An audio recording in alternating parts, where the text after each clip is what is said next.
Este es el podcast de Auris, episodio número 6. La sostenibilidad es un buen negocio. Bienvenidos.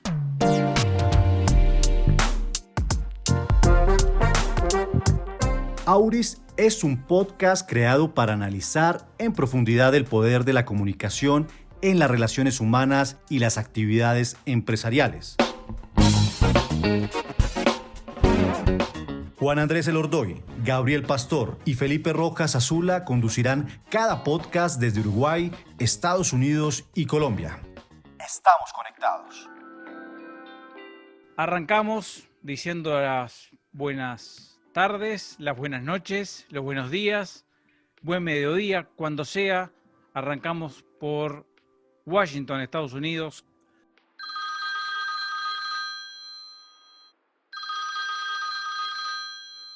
Gabriel. Hola Juan, hola Felipe, Cata y a nuestro invitado Eduardo Yo, que ya nos está acompañando. Bueno, también como me pasó en el podcast anterior, tengo bastante expectativa con lo que vamos a hablar hoy, sobre todo por la experiencia de Eduardo en el sector privado en Uruguay. Vamos a darnos una vuelta por Bogotá, Colombia. Felipe, ¿cómo estás? Claro que sí, Juan, a Gabriel y para Cata un abrazo y un saludo muy especial y por supuesto a Eduardo, nuestro invitado, como dice Gabriel, muy deseoso pues de escucharlo y de aprender muchísimo en este nuevo episodio de Auris. Arrancamos con una definición sobre empresas. Se dice que las empresas que incorporan una gestión sostenible alcanzan una mayor competitividad. Y muchas empresas parece que tienen claro esto.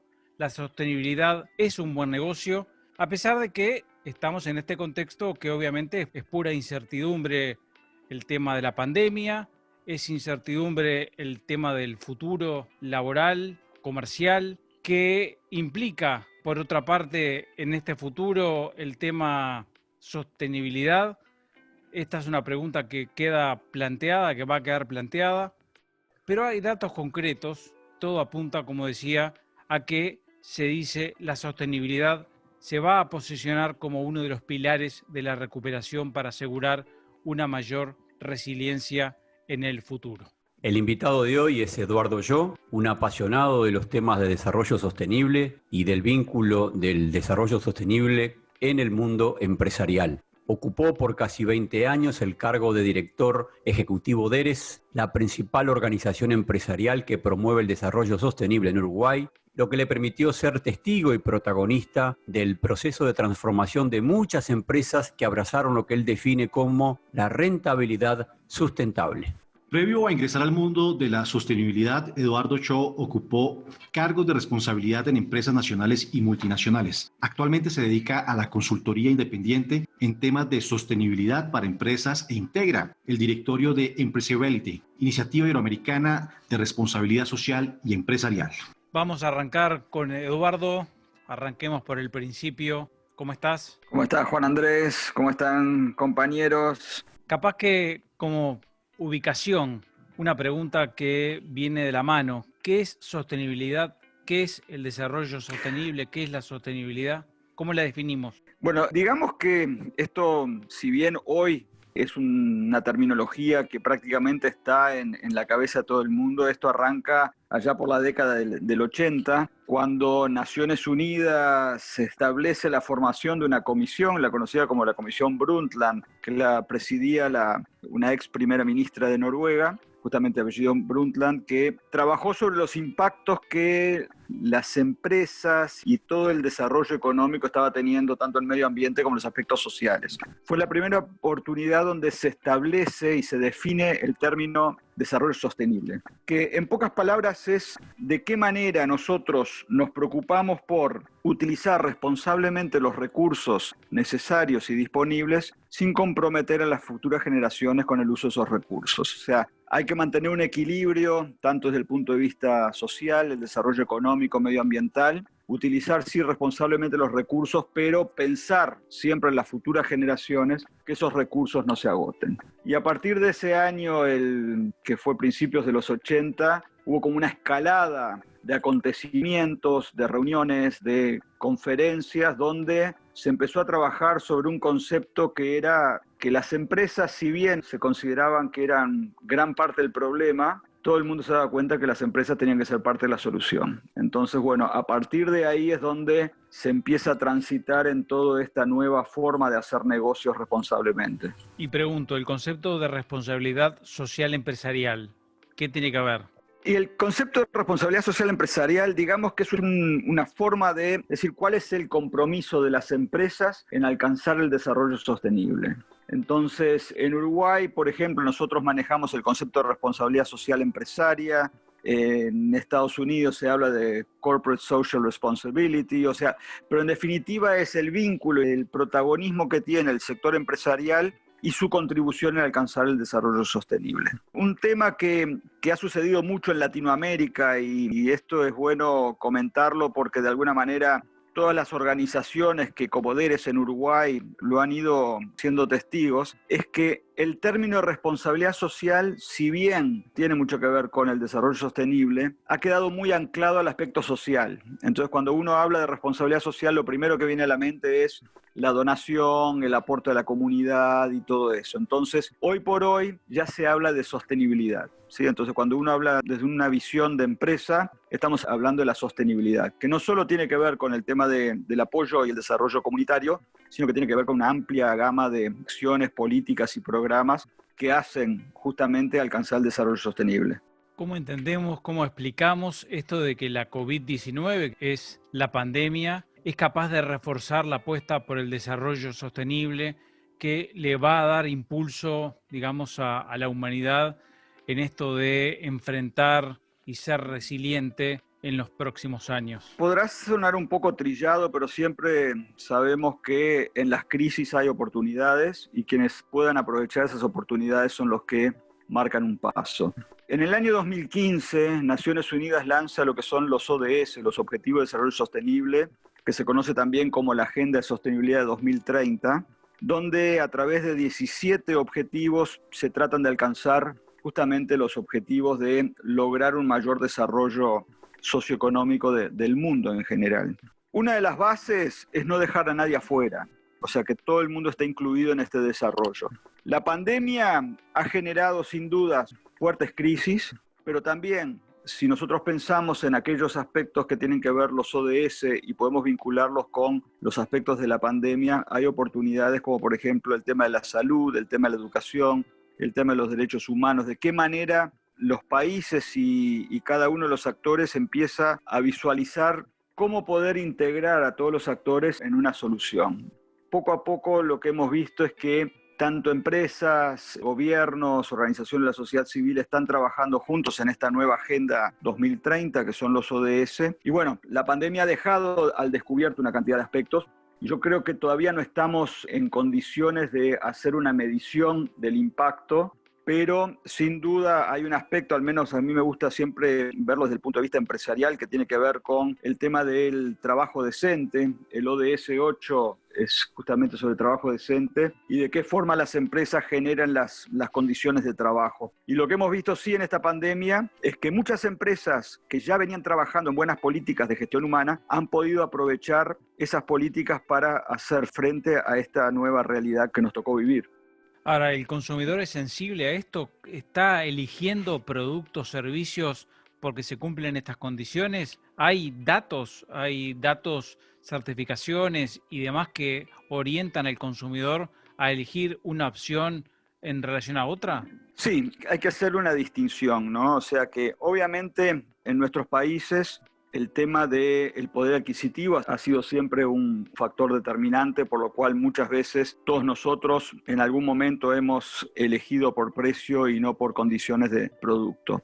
Pero hoy por hoy también lo que ha sucedido es que prácticamente los productos son todos muy parecidos, las prestaciones son muy similares y los precios se han uniformizado. Entonces aquellas empresas que están mostrando que sus servicios o sus productos de alguna manera están acompañando estas nuevas tendencias, hay un nuevo mercado de consumidores que está tomando decisiones. Hay algunos estudios recientes, por ejemplo, del Havas Group, que ha realizado un estudio global donde toma en cuenta que el público consumidor considera que las empresas tienen que hacer más por el bienestar social, ¿sí? O sea, hay un 75% de los encuestados que consideran que las marcas tienen que contribuir más con el bienestar social de la sociedad.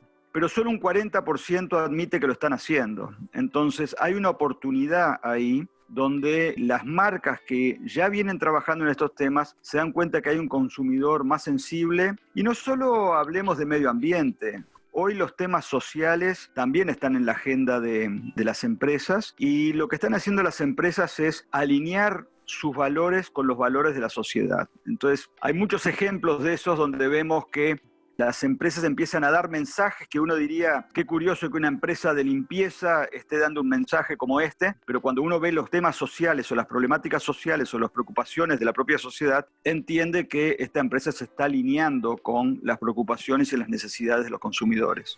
Eduardo, ¿qué ejemplo podemos manejar a nivel de la región, de Latinoamérica?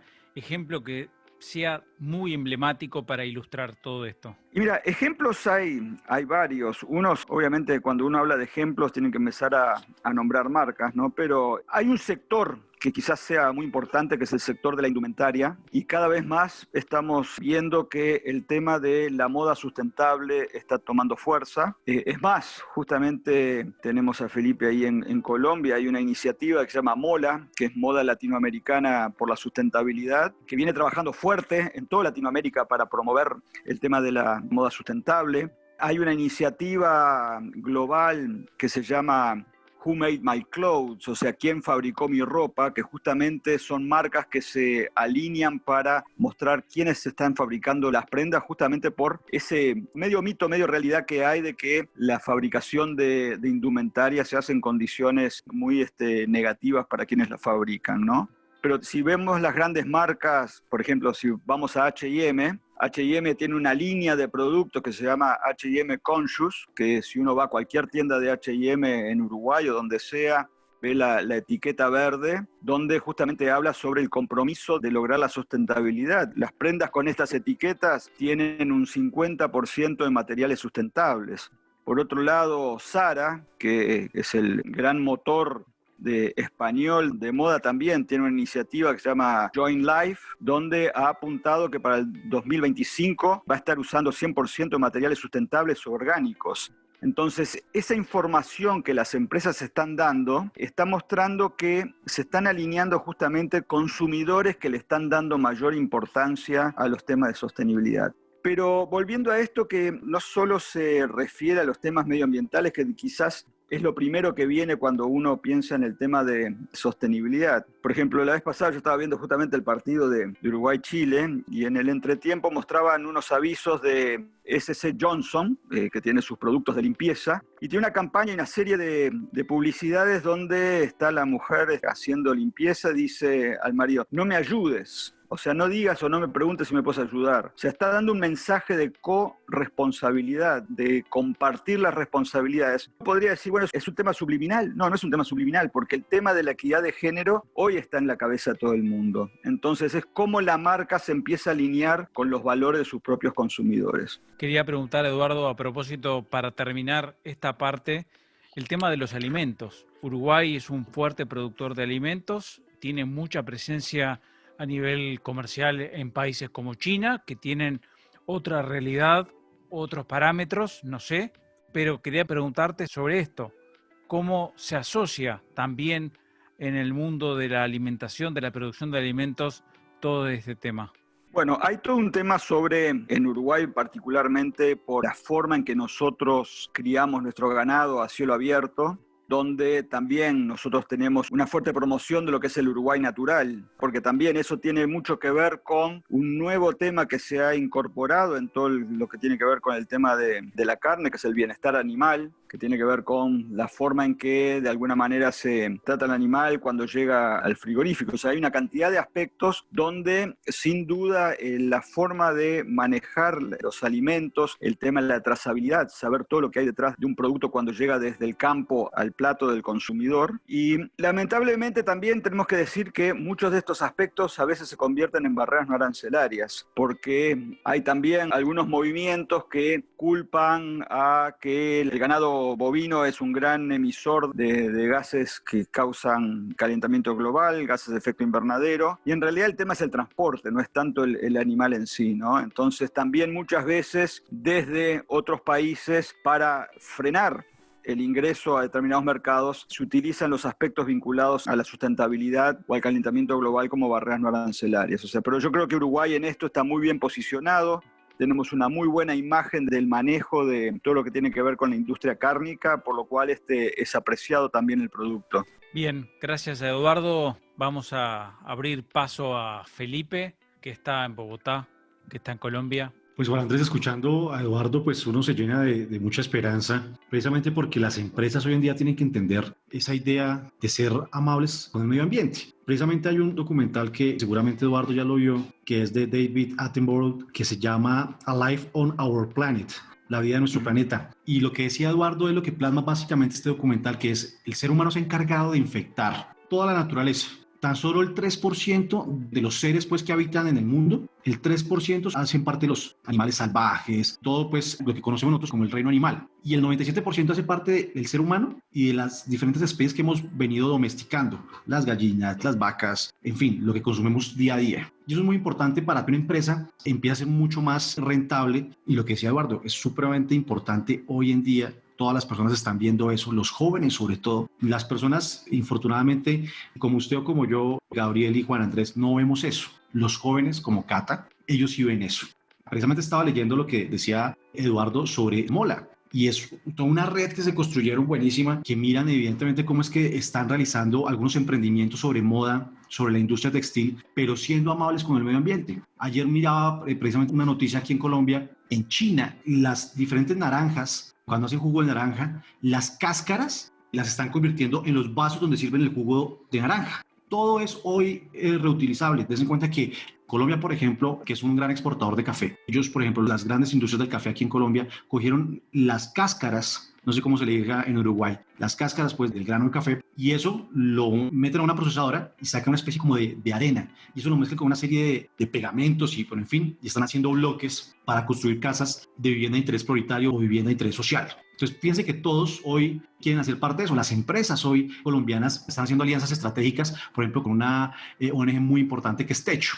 Eso hoy en día está punteando, y lo que dice Eduardo es fundamental. Seguramente Uruguay, como es un país mucho más ordenado, nos lleva mucha ventaja a otros países suramericanos. Y la idea es esa. Aquí en Colombia, el Grupo Éxito, que es una de las plataformas comerciales más importantes, están tomando precisamente esa iniciativa de tener una responsabilidad social empresarial a todos los sectores, al sector educativo, al sector deportivo. Infortunadamente, los que yo veo que poco a poco están ingresando a esto, pero que son muy lentos, son precisamente las empresas públicas, las instituciones públicas. El gobierno nacional, por ejemplo, no apoya o no está tan vinculado pues a eso. Y eso es triste en un país tan complejo como el de nosotros, el colombiano. Así que es una iniciativa muy buena para las empresas privadas. En Colombia se está adoptando en varios frentes y ojalá que podamos aprender mucho más del Uruguay, que están mucho más avanzados en este tema, apreciado Juan. Gabriel, ¿qué dices tú desde Washington?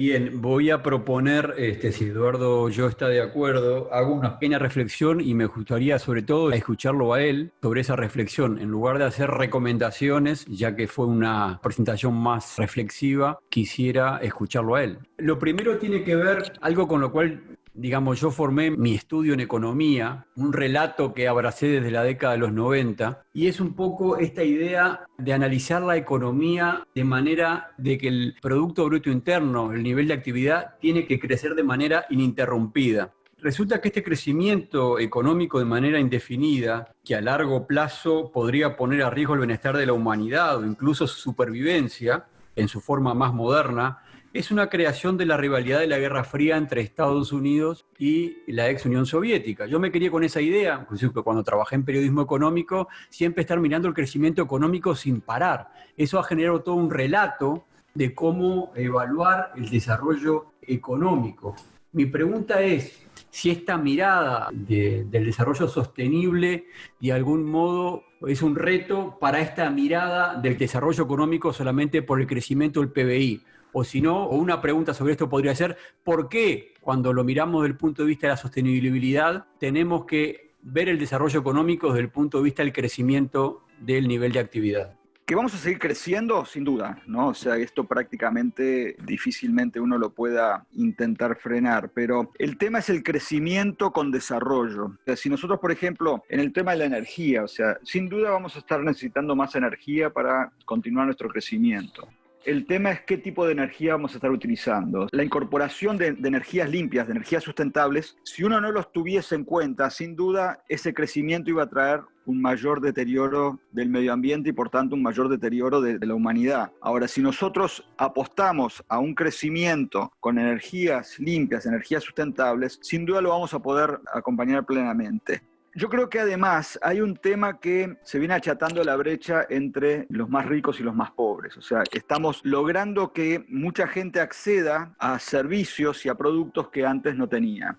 Eso tiene mucho que ver con un concepto que se maneja desde ya hace algunos años que tiene que ver con los negocios inclusivos. O sea, de qué forma las empresas están logrando hacer llegar productos y servicios a los sectores más desfavorecidos. Entonces, hay una mirada también empresarial de que hay un crecimiento, pero ese crecimiento también va acompañado de la incorporación de una cantidad de gente que muchas veces estaban fuera del circuito y fuera del sistema. Entonces, aquí lo que vamos a seguir viendo es una preocupación, no solo por un crecimiento, que es lógico que las empresas lo busquen, pero también un crecimiento sustentable que en definitiva lo que significa es incorporar y subir a más gente que estaba fuera del sistema, incorporándolos justamente a este sistema. Tiene que ver mucho también con lo que tiene que ver con la incorporación de personas de bajos recursos a las cadenas de valor. O sea, de qué manera muchas empresas están permitiendo entrar a su cadena de valor a proveedores que de alguna manera estaban fuera también del circuito. Entonces, hay nuevas formas de hacer negocio para acompañar ese crecimiento y justamente que en vez de que ese crecimiento deja fuera a un gran sector de la población, lo integra y permite que crezca con él.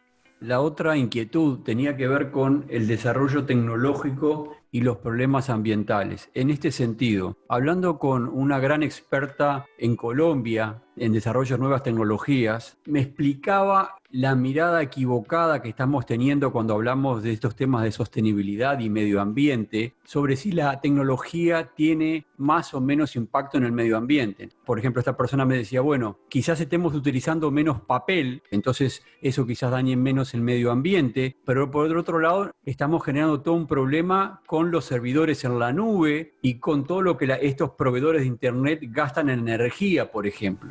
¿Cómo se está viendo el sector privado este asunto del desarrollo tecnológico que sería más sostenible, pero que algunos sectores están demostrando que también empieza a ser un problema? Hay un tema que hay que tener en cuenta que es cualquier tipo de actividad genera impactos negativos. El desafío es tratar de minimizar esos impactos negativos de la mayor forma y tratar también de generar mayores impactos positivos. El tema de la tecnología, si se ve en forma aislada, quizás sí haya temas que haya que mejorar en cuanto a eso que tú decís del tema de la energía, de los servidores. Ahora, si nosotros vemos la tecnología como una oportunidad de acceso a una cantidad de servicios a personas que de repente no lo tenían, que estaban aisladas, por ejemplo, se ven muchos programas de este tipo que se hacen en África, donde la tecnología permite justamente que personas que de alguna manera estaban totalmente aisladas de un circuito formal de salud o de un circuito formal de educación lo están logrando. También hay que equilibrar un poco dónde nosotros tenemos que poner el foco. Quizás sí haya un impacto negativo, pero hay que tomar en cuenta cuál es el balance entre ese impacto negativo y el mejor desarrollo de las personas a las cuales se está llegando con esa tecnología. Como todo esto, cada vez a medida que avanza la temática, pero también avanza un poco el sector empresarial, se empiezan a descubrir nuevas oportunidades y nuevos indicios. No todo es de base cero.